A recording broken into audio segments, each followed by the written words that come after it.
مريتوا به أنتم وإحنا لازلنا نمر به، أعتقد الكل ذاق مرارة هذا العمل، والإرهاب سوى بهالناس، يعني أذلوا شرفاء وأعزاء القوم ودمروا الكل، يعني إذا تشوفون ما خلوا شيء من كل محافظات العراق.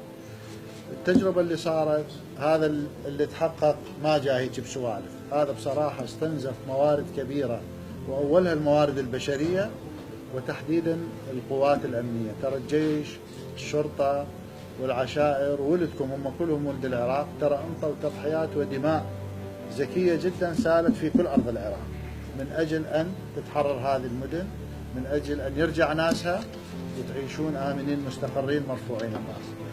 هذا الموضوع يجب أن يكون درس ودرس قاسي، فيجب أن تتكاثف كل الجهود من أجل أن لا يرجع الإرهاب أو حواضن الإرهاب أو المتعامل مع الإرهاب مرة أخرى إلى هاي المدن، لأنه بالنتيجة إذا عاد فأنتم ترى راح تدفعون الثمن. وهالمرة إذا عاد التكريم وعادت الرمادي ترى بالمرة الجاية يصير صعب.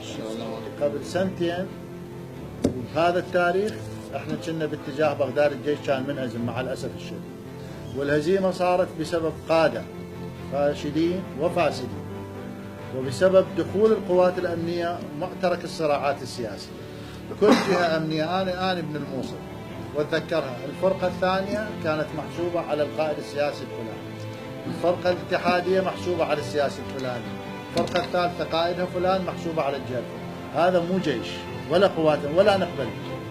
هذا اللي راح خسرت أسلحة، أعتدة، شباب، موارد مالية هائلة جدا فقدها الجيش العراقي بسبب خسارة معركة الموصل. الآن حان الوقت أن تعاد هذه المدن اللي دنسها داعش.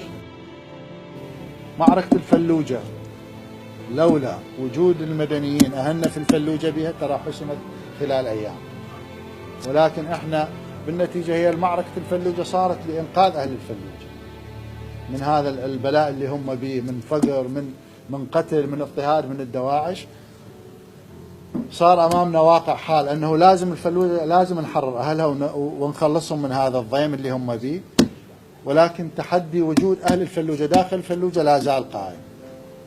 احنا نتعامل معاهم بكل حكمة مع أهل الفلوجة حتى نحاول يطلعون من هاي المدينة، يطلعون إلى أن نطمئن أنه المدينة تكون فارغة ولو بنسبة ونقتحم المدينة بسهولة. لأن الدواعش أنا البارحة كنت في منطقة الفلاحات وصبيحات، خلال ساعات أنا بال10 وشوية هناك الساعة 12 كمل تحريرها، يعني ساعتين ما طولوا بها الأبطال من مقاتلي الفرقة الثانية. حقيقة عزيمة وإرادة ومعنويات عالية، تحررت هاي المنطقتين ونزلوا بعد جو، واليوم أيضا مستمر العملية.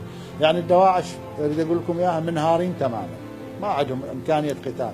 هاي هسه مقضينها بالعبوات الناسفة مفخخة، يزرق يغدر يضرب له رمانة من بعيد قناص، أما مواجهة مستحيل. وبالأنفاق هاي الفلوجة إن شاء الله محسومة لا محال، يعني مهما تكن، ولكن هدفنا الأول الحفاظ على أرواح المدنيين، لأنه إحنا هاي غايتنا أن ننقذهم.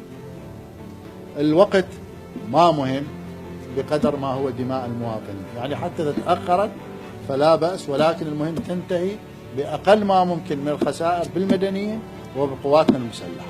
هذا هدفنا.